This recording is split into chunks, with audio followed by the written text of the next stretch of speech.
గౌరవానికి కన్వీనర్ పెద్దలు డబ్బు సంపాదించిన వాటిని ధనవంతులు అంటారు. అదే డబ్బును సమాజం కోసం, బీదల కోసం, పేదవాళ్ళ కోసం ఖర్చు చేసిన వాళ్ళని మహనీయులని అంటారు.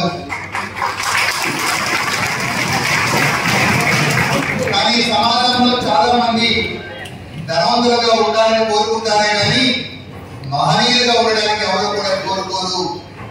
ఒక్కసారి ఆలోచిస్తే మరి రాష్ట్ర ఉప ముఖ్యమంత్రి గారు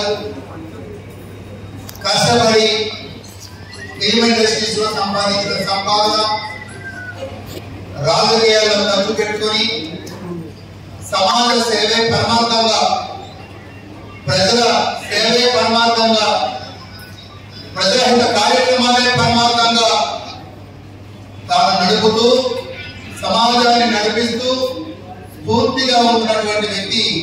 ఆయన ధనవంతుల కన్నా మహనీయుడు అనడంలో ఎటువంటి సందేహం